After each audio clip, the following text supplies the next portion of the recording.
Welcome to Colombo insurance service limited. இன்றைக்கு நாங்கள் தீபாவளியில் ஒரு 5 kVA சிஸ்டம் இன்ஸ்டாலேஷன் வீடியோ வந்து அப்லோட் பண்ண போகிறோம். இதில் நீங்கள் இப்போ பார்க்கையிலும் இது வந்துட்டு ஸ்லப் ப்ரூஃபில் நாங்கள் ஒரு ஸ்டீல் ஃப்ரேம் ஒன்று அடிச்சிருக்கிறோம். இங்கே கான்கிரீட் ஃப்ரேம் போட்டு இந்த ஸ்டீல் ஃப்ரேம் ஒன்று அடிச்சிருக்கிறோம். இதில் நாங்கள் 5 numbers panel 2 செட்ஸ் போட்டிருக்கிறோம். ஒரு பேனலில் கெப்பாசிட்டி 550 watt பேனல், ஜேஎஸோட பேனல். இப்போ இங்கே நீங்கள் பார்க்கணும், இதில் வந்துட்டு நாங்கள் அந்த கேபிளில் வந்துட்டு கீழே கொண்டு போகிறோம். இங்கிட்டு நெகட்டிவ் கேபிள் இருக்குது. நெகட்டிவ் கேபிளில் அதுபோல அந்த பாசிட்டிவ் கேபிளில் இங்கிட்டு கம்ப்யூட்டரில் கீழே கொண்டு போகிறோம். இந்த சோலார் பிளான்ட்ல வந்துட்டு நாங்கள் 550 watt பேனல் 10 பேனல் யூஸ் பண்ணியிருக்கிறோம். அது 5500 watt இன்புட், 5 kV இன்வெர்ட்டர். நார்மலாக வந்துட்டு 10% ஓவர் சைஸ் பண்ணியிருக்கிறோம்.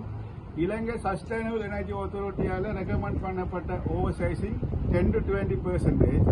இன்கேஸ் கஸ்டமருக்கு எடிஷனலாக வேணும்னு சொன்னால் ஃபியூச்சரில் 1 பேனல் போடையிலும். அதுக்கு மேலே ஓவர் சைஸ் பண்ணுறதால இன்வெர்ட்டருக்கு லாங் டேர்ம் ரன் பண்ணுற டைமில் பிரச்சனைகள் வரும். சஸ்டைனபிள் எனர்ஜி அத்தாரிட்டியால் ரெக்கமெண்ட் பண்ணப்பட்ட ஓவர் சைசிங் கெப்பாசிட்டி 10 to 20%. ஒரு 5 kVA சிஸ்டத்தில் 10 பேனல் போடுறதால அதை 2 விதமாக இன்ஸ்டாலேஷன் பண்ணிடணும். அது 10 பேனலையும் ஒரு லூப்புக்கு அடித்து ஒரு ஸ்ட்ரிங்கில் ஒரு இன்புட்டை இன்வெர்ட்டரை கொடுக்கணும். அதுபோல் 2 5 numbers செட் பேனல் போட்டு 2 இன்புட் இன்வெர்ட்டரை கொடுக்கணும். இப்போ இதில் இருக்கிற பிரச்சனைன்னு சொன்னால், ஒரு லூப் கொடுக்குற டைமில் ஏதாவது ஒரு பேனல் இங்கே ஒரு சின்ன ஒரு பிரச்சனை வரும்னு சொன்னால் உங்களோட என்டியா ப்ரொடக்ஷன் வந்துட்டு குறையும். அதே நேரம் 2 இன்புட் கொடுத்தீங்கன்னா உங்களோட பேனலில் பிரச்சனை வந்துச்சுன்னா மற்ற ஸ்ட்ரிங் நல்லா வேலை செய்யும். இந்த ஸ்ட்ரிங்கில் சின்ன குறை கொண்டு வரும். இது வந்துட்டு லாங் டேர்ம் எஃபிஷியன்சிக்கான இன்ஸ்டாலேஷன் மெத்தட், 2 இன்புட் கொடுக்குறது. சரியா? அடுத்து வந்துட்டு இப்படியான ஸ்லெப் மவுண்ட் செய்கிற டைம் இல்லை. இங்கே நாங்கள் எங்களோட எக்ஸ்பீரியன்ஸோட கற்றுக்கொண்ட விடயம் என்னன்னு சொன்னால், இந்த கேபிள்கள் ஆஃப்டர் 3-4 years வந்து ஹெங்க் ஆகும். அதால் நாங்கள் என்ன செய்கிறோம்னா, இப்போ அதை இதை உண்டு கேபிள் கிளிப் கொண்டு யூஸ் பண்ணுறோம். இதை கிளிப்பை நாங்கள் ஃபிக்ஸ் பண்ணியிருக்கிறதால ஃபியூச்சரில் இந்த கேபிள் வந்து கீழே தொங்காது. அடுத்து வந்துட்டு நாங்கள் யூஸ் பண்ணுற கேபிள் கையெல்லாம் வந்துட்டு இப்போ ஜிஐ கேபிள் கையாக யூஸ் பண்ணுறோம். லாங் டேர்முக்கு இது நல்லம். இது கொஸ்ட் கூட நார்மலான மற்ற வயர் டையை விட இது லாங் டேர்முக்கு நல்லம். இன்வெர்ட்டர் இது வந்து டிசி கம்பைனர் பாக்ஸ், இது ஏசி கம்பைனர் பாக்ஸ். இப்போ இங்கிட்டு வந்துட்டு நாங்கள் யூஸ் பண்ணிருக்க கேபிள் வந்து கேபிஇ பிராண்ட். 2 இன்புட் இருக்குது. இது ஒரு இன்புட், இது அடுத்த இன்புட். அடுத்து வந்துட்டு இந்த இது என்ன இன்வெர்ட்டரை நாங்கள் 6 mm கேபிள் யூஸ் பண்ணி ஃப்ரேம் எர்த் பண்ணியிருக்கிறோம். இன்வெர்ட்டர் பொடி எர்த் வந்துட்டு. இப்போ நீங்கள் எங்கிட்ட பார்க்கலும் இந்த டிசி கம்பைனர் பாக்ஸில் வந்துட்டு இங்கே டிசி ஃபியூஸ் இருக்குது, டிசி எஸ்பிடி இருக்குது, ஐசோலேட்டர் இருக்குது. இப்போ டிசி ஃபியூஸ் போடுற ஓவர் கரண்ட் வந்தால் இந்த கரண்டை கட் ஆஃப் பண்ண டிசி ஃபியூஸ் போடுறோம். எங்களுக்கு தேவையான டைமில் ஒன் ஆஃப் பண்ணுறதுக்கு தான் இந்த ஐசோலேட்டர் போடுறோம். அடுத்து வந்துட்டு இந்த டிசி எஸ்பிடி நாங்கள் யூஸ் பண்ணுற ஃபீனிக்ஸ் பிராண்ட் ஜெர்மனில். எஸ்பிடி யூஸ் பண்ணுறது பிரதான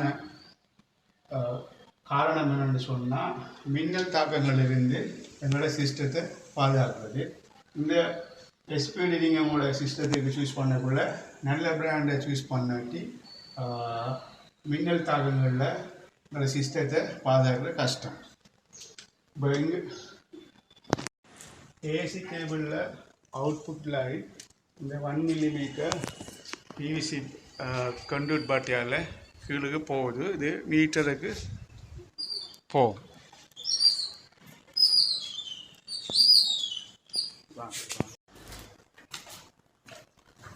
இப்போ நீங்கள் இங்கே பார்க்கலும் உங்களோட சிஸ்டம் ஏர்த் வந்துட்டு உங்களோட ஏர்த் பேர் வந்து இதெல்லாம் ஒரு ஏர்த்தை ஐடென்டிஃபை பண்ணுறதுக்கு ஒரு இதோட போட்டுருக்கிறோம். எங்கே கொண்டு போட்டு அதில் ஏர்த்தை ஏர்த் கூட ஃபிக்ஸ் பண்ணியிருக்கிறோம். அடுத்து வந்துட்டு எங்களோட மற்ற ஏசி கேபிள் வந்துட்டு உங்களுக்கு சிபி மீட்டருக்கு உங்களோட ஐசோலேட்டை ஃபிக்ஸ் பண்ணி இந்த பஸ் பார் பாக்ஸ் இது IP65 பாக்ஸ் இதில் வந்துட்டு 3 கனெக்ஷன் வருகிறது. ஒன்று வந்துட்டு வீட்டில் நீங்கள் பாவிக்கிற லோட் கனெக்ஷன் ஒன்று வருது. அடுத்து வந்துட்டு சிபி சப்ளை கனெக்ஷன் ஒன்று வருது. அடுத்து சோலார் கனெக்ஷன் 3 வருது. இதை சொல்ல கொமன் கப்ளிங் போய் ஒன்று சொல்கிறது. இதில் வந்துட்டு நாங்கள் யூஸ் பண்ணியிருக்கிறது IP65 box water proof box. ஆனால் இதில் மெட்டல் பாக்ஸ் யூஸ் பண்ணல. மெட்டல் பாக்ஸ் யூஸ் பண்ணால் ஃபியூச்சரில் சம்டைம் அதில் அந்த துருப்பிடிக்க வாய்ப்புகள் இருக்குது. சரி, உங்களோட சிபி சப்ளை மீட்டர் இதில் நாங்கள் இந்த சிங்கிள் ஃபேஸ் மீட்டருக்கு தான் சோலார் கனெக்ஷன் கொடுக்க போகிறோம்.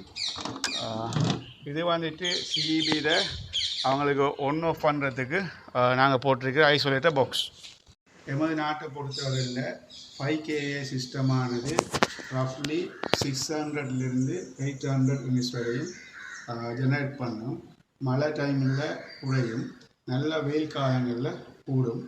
நீங்கள் அந்த நெட் மீட்டரிங் ஸ்கீமில் 40,000லேருந்து 55,000 பில் வரையும் உங்களுக்கு நெட் மீட்டரிங் ஸ்கீமில் சிபி பில் கவர் பண்ண முடியும். உதாரணமாக நீங்கள் ஒரு 20,000 பில் பாவிக்கிற கஸ்டமர்னு சொன்னால் கிளைண்ட்னு சொன்னால் உங்களுக்கு 20,000 யூனிட்ஸுக்கு 300 யூனிட்ஸ் 320 யூனிட்ஸ் நீங்கள் யூஸ் பண்ணுவீங்கன்னு சொன்னால் நீங்கள் அந்த நெட் அக்கௌண்டிங் ஸ்கீமில் உங்களோட பில்லை 0 ஆக்கிட்டு பேலன்ஸ் இருக்கிற ஒவ்வொரு யூனிட்டுக்கும் 37 rupees இன்கம் பெற்றுக்கொள்ள இருக்கு. சிஸ்டம் கொஸ்டானது பிரதானமாக யூஸ் பண்ணுற சோலார் பேனல், யூஸ் பண்ணுற இன்வெர்ட்டர், யூஸ் பண்ணுற கேபிள், யூஸ் பண்ணுற எலக்ட்ரிக்கல் அக்சசரிஸ், யூஸ் பண்ணுற பாக்ஸ், யூஸ் பண்ணுற அக்சசரிஸ். அடுத்து வந்துட்டு ஆஃப்டர் சேல் சர்வீஸ், அடுத்து சிஸ்டம் இன்சூரன்ஸ், இதெல்லாம் ஒரு சோலார் ப்ராஜெக்ட் கொஸ்டானது தங்கியிருக்குது.